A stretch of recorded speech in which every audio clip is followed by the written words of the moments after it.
Olá, graça e paz, tudo bom com você? Antes de eu começar esse novo vídeo, eu quero pedir a você que se inscreva no nosso canal, que você aperte o sininho para receber nossas notificações e, se possível, dê um legalzinho aí no nosso vídeo, tá? Eu posso contar com você? Muito obrigado. Hoje eu quero falar com você sobre um assunto assim bem debatido, bem discutido dentro da teologia, que é a soberania de Deus e a responsabilidade humana. Então, o que é que a gente tem visto por aí? A gente lê em livros, a gente escuta pregações em rádio, em televisão. O quê? Que muitos negam a soberania de Deus, alegando que defender a soberania de Deus exclui a responsabilidade humana. Então, se Deus é soberano, eu não sou responsável por nada que eu faço. E se eu sou responsável por tudo que eu faço, então Deus não é soberano. A isso nós respondemos que, na verdade, a perfeita harmonia entre a soberania de Deus e a responsabilidade humana. Geralmente os autores bíblicos, os comentaristas bíblicos, costumam usar a ilustração das duas linhas de trem. Eles dizem que as duas linhas estão juntas, paralelas, uma ao lado da outra. Elas não se tocam, a não ser lá no infinito. Então, segundo vários comentaristas, essa ilustração é boa para dizer que nós temos aqui a responsabilidade humana e a soberania de Deus lado a lado, elas não se tocam, mas lá na eternidade elas vão se encontrar. Então, a gente, quando lê a Bíblia, claramente a gente aprende que Deus é soberano. Deus é soberano na criação, Deus é soberano na salvação, Deus é soberano no governo humano, Deus é soberano em tudo. A gente aprende na Bíblia. E, ao mesmo tempo, a gente aprende que o homem é responsável por tudo aquilo que ele faz. Alguns perguntam onde é que termina a soberania de Deus e começa a responsabilidade humana. Respondemos que a responsabilidade da criatura começa na ordenação soberana de Deus. Deus ordenou que o homem seja responsável pelos seus atos. E a soberania de Deus não termina nunca. Ela não tem fim nunca. Ela permanece para sempre e permanece eternamente. Vejamos alguns pontos sobre essa questão de soberania de Deus e responsabilidade humana. Então, nós queremos fazer aqui algumas perguntas. Em sua soberania, Deus pode impedir alguns homens de realizarem o que eles desejam? Repito, em sua soberania, Deus pode impedir, por exemplo, que o homem cometa um pecado? Respondemos afirmativamente, sim. Por exemplo, em Gênesis capítulo 20, versículo 6, temos um relato envolvendo Abraão e Sara, né, que foram até as terras do rei Abimeleque.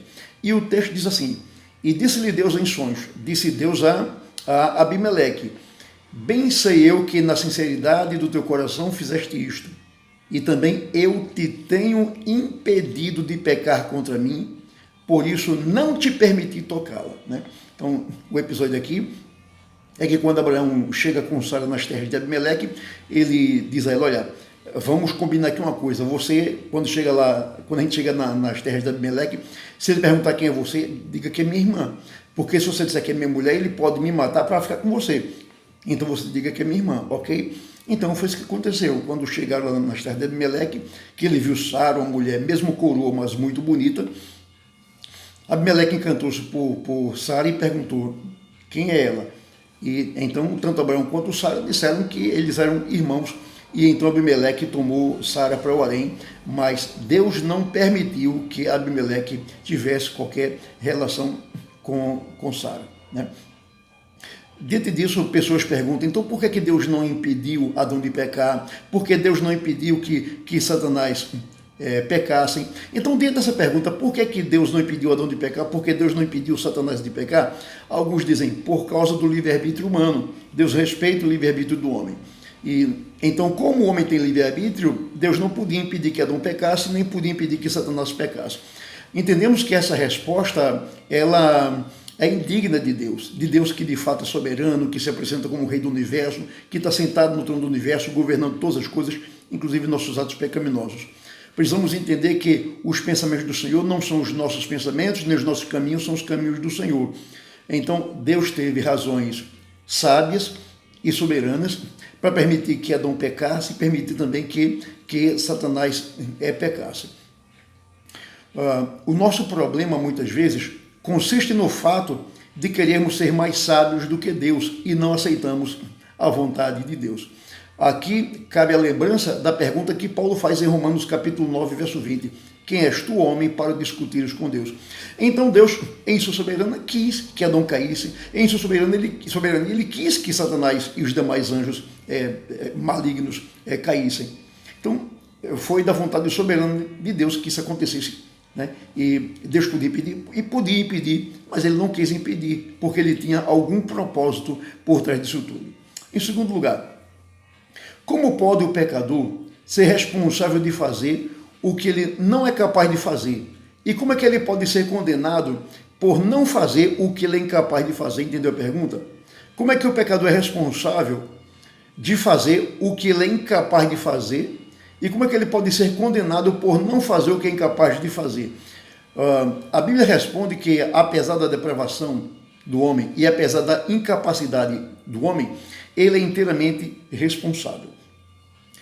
A Bíblia é clara em dizer que o homem é responsável por buscar a Deus, por obedecer ao Evangelho, se arrepender dos seus pecados, confiar em Cristo, de deixar seus ídolos e submeter-se a Deus.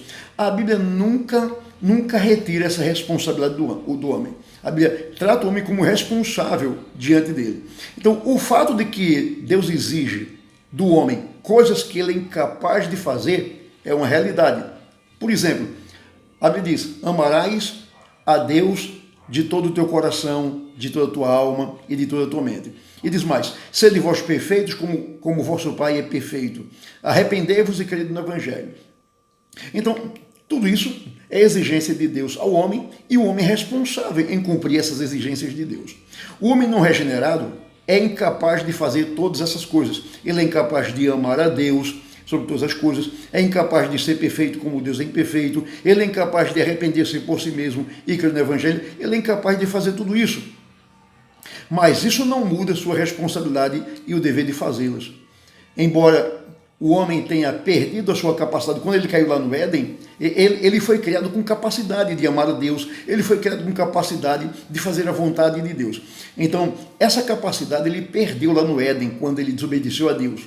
Quando ele quebrou o pacto, ele caiu, então ele ficou agora na condição de morto, em delitos e pecados, ele agora virou escravo do pecado, escravo de sua própria natureza pecaminosa. Então, mesmo ele tendo se tornado incapaz agora de fazer tudo isso, a sua responsabilidade não mudou. Deus não anulou essa responsabilidade, Deus não anulou essa obrigação do homem para com ele. E um detalhe: o fato de que o homem hoje é incapaz de obedecer a Deus, de fazer a vontade de Deus, é culpa dele mesmo, porque ele caiu em pecado por sua própria vontade, ele escolheu pecar. Então é que nem uma pessoa que de livre e espontânea vontade pula num buraco bem fundo e depois não tem capacidade de sair. Essa pessoa tem família para cuidar, tem obrigações para cumprir, mas ela está lá dentro do buraco. Então, enquanto ela estiver no buraco, ela não consegue cumprir suas obrigações. Bom, o fato de que ela está lá no buraco não anula suas obrigações. Essa pessoa tem que continuar cuidando de sua família, continuar cuidando de suas obrigações. Todavia, porque está no buraco, ela é incapaz de fazer isso. Mas quem foi que entrou no buraco? Alguém jogou essa pessoa no buraco? Não, ela caiu lá. Por conta própria, ela entrou naquele buraco e agora tornou-se incapaz de sair de lá e de cumprir com seus deveres. Assim acontece com a queda. O homem caiu por vontade própria. Então, ele é o único responsável por agora estar na situação de não cumprir aquilo que Deus exige dele. Então, ele reclama não de Deus, mas reclama dos seus próprios pecados. Em terceiro lugar, como pode Deus decretar que os homens pratiquem certos pecados e depois responsabilizá-los por cometê-los? Para responder a esta pergunta, vamos considerar a traição e a crucificação de Cristo. Atos 2,23 diz: sendo este quem Cristo é entregue pelo determinado desígnio e presciência de Deus, vós o matastes crucificando por mãos de iníquos. Ainda Atos 4, 27 e 28. Se ajuntaram Herodes e Pôncio Pilatos com gentios e gente de Israel para fazerem tudo o que a tua mão e o teu propósito predeterminaram. Então a Bíblia é clara em dizer que Deus determinou todas as coisas, inclusive determinou que os homens matariam a Cristo, que os homens crucificariam a Cristo, mas ao mesmo tempo Deus também determinou que os homens seriam responsabilizados pelos seus atos, por aquilo que eles fizeram. O Antigo Testamento profetizou que Cristo seria traído e morto. Foi o propósito de Deus que Cristo morresse crucificado. Ainda assim, o propósito dos homens de trair e crucificar a Cristo, eles não fizeram isso para obedecer a Deus, para obedecer um decreto de Deus, mas eles fizeram tudo aquilo como uma manifestação de seu ódio e rebelião contra Deus. Então, Deus usa o ódio dos homens, Deus usa a rebelião dos homens contra ele para cumprir um seu propósito. Então, embora Deus tenha predeterminado a morte de Jesus Cristo, Deus não deixou de responsabilizar os homens pelos seus atos. Judas mesmo confessou suas malvadas intenções. Em Mateus 27,4 ele diz: pequei, traindo o sangue inocente. Então veja, ele mesmo disse que ele traiu o sangue inocente, traiu Jesus Cristo, pecando, entregando Jesus nas mãos dos seus inimigos.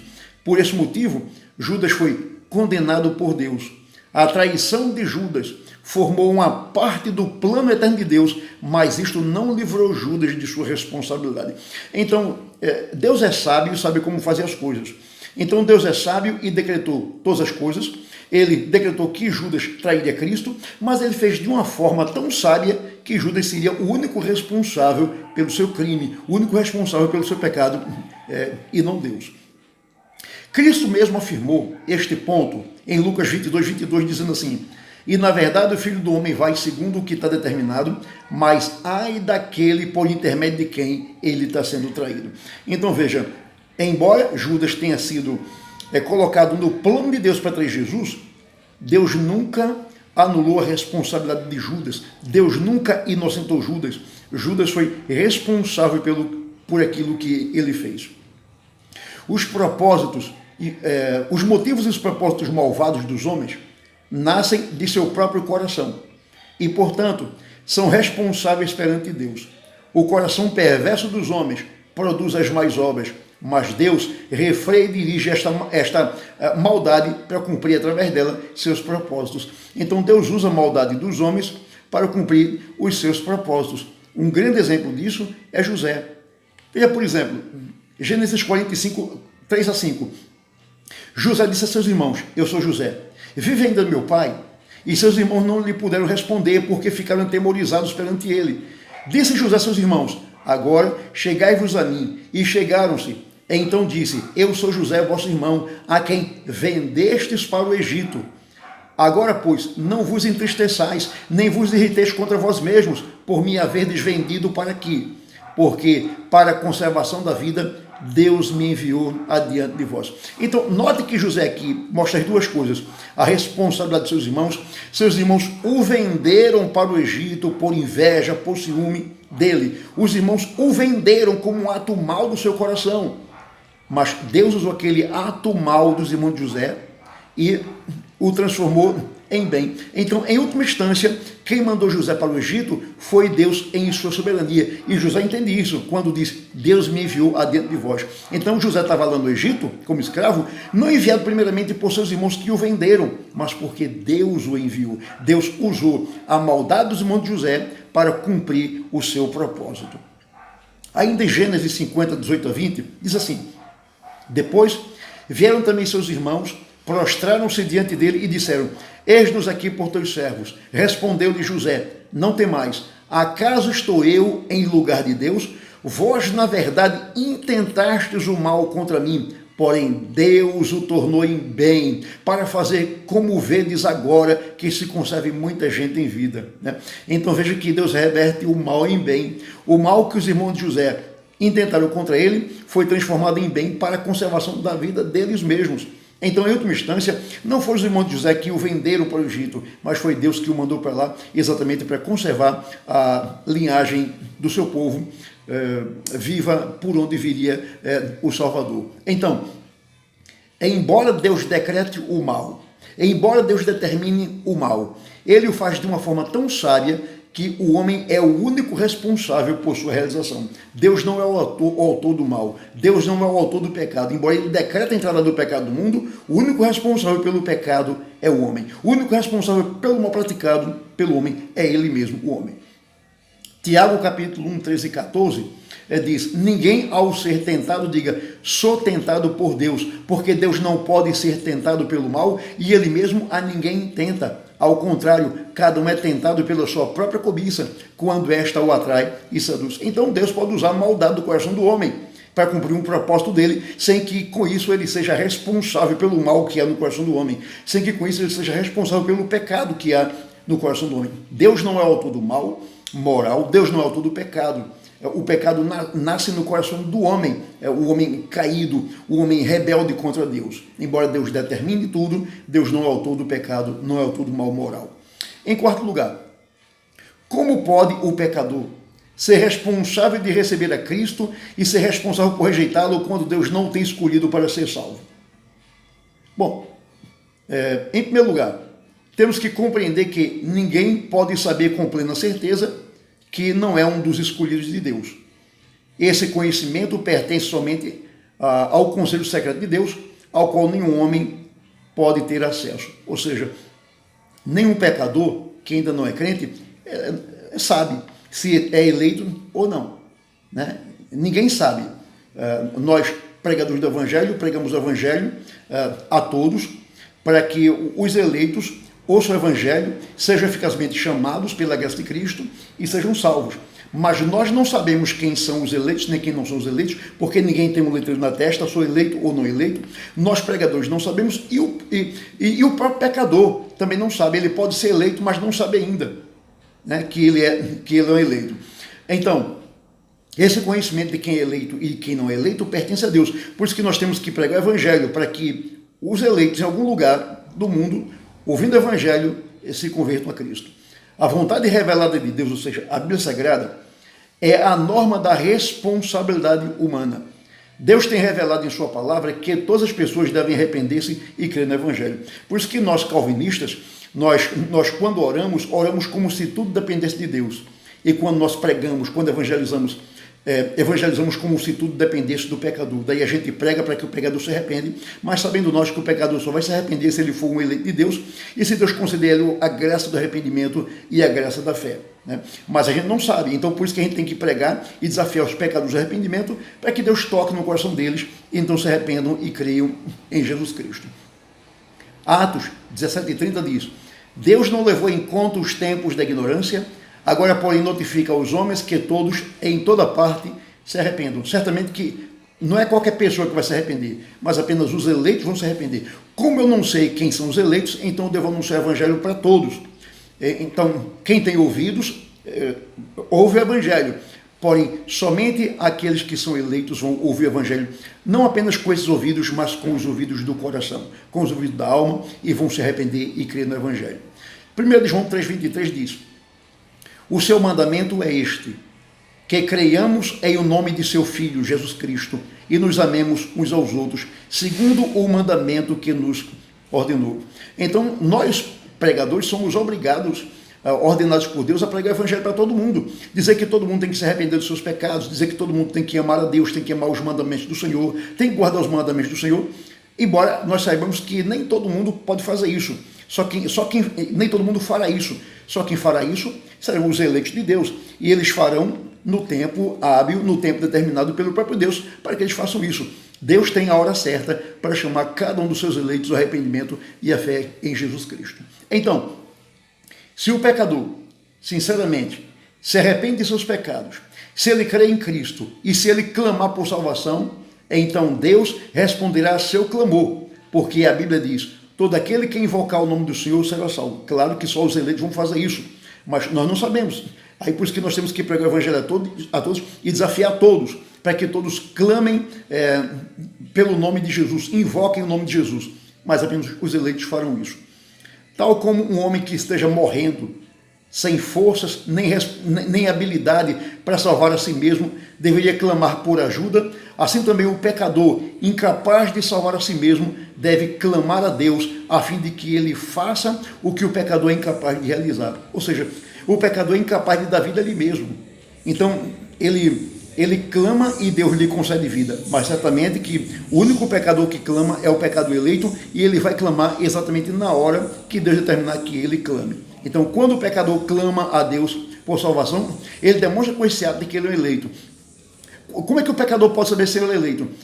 Quando ele está disposto a se arrepender, quando ele está disposto a deixar seus pecados, quando ele está disposto a crer em Jesus, quando ele está disposto a ser um discípulo de Jesus Cristo. Então, quando ele faz isso de forma genuína, de forma verdadeira, é uma demonstração de que ele é um eleito. Nenhum não eleito jamais terá desejo de se arrepender dos seus pecados, jamais terá desejo de confessar seus pecados, de abandonar seus pecados, de crer em Cristo, de ser um discípulo de Cristo. O não eleito jamais terá esse desejo. Esse desejo é colocado pelo próprio Deus no coração do seu eleito.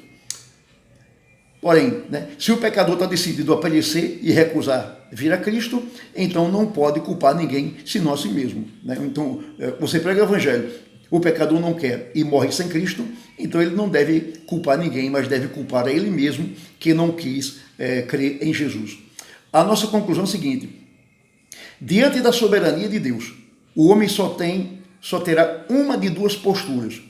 Ou ele murmura e blasfema de Deus, ou ele se humilha diante de Deus e o adora por tão grande soberania e sabedoria. Então, é isso. Deus é soberano, determinou tudo, todas as nossas ações, todos os nossos atos, de todas as criaturas. Deus determinou tudo, inclusive a entrada do mal, a entrada do pecado no mundo. Deus determinou tudo. Porém, ele fez de uma forma que o homem é o único responsável pelos seus males, pelos seus pecados. Então, diante disso que Deus faz, ou nós blasfemamos dele, ou nós nos curvamos diante dele e o adoramos. O que você fará? Qual a sua postura diante de um Deus soberano e sábio? É de blasfêmia ou de admiração pela sua soberania e sabedoria? A minha atitude diante de um Deus que determinou tudo, segundo sua sabedoria, é de me curvar diante dele em adoração e louvar o nome dele para sempre. Espero que você também faça isso e adore a um Deus que é soberano e não a um ídolo. Deus te abençoe. Grande abraço. Amém.